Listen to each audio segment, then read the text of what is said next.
আপনি আমাদের গুনার দিকে তাকাবেন না। আল্লাহ তাআলা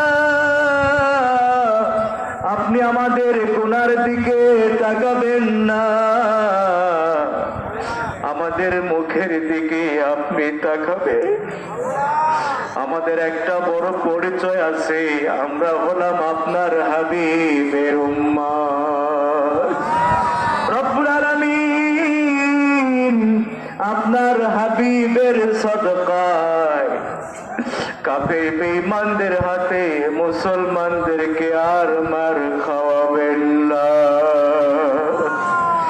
আল্লাহ তাআলা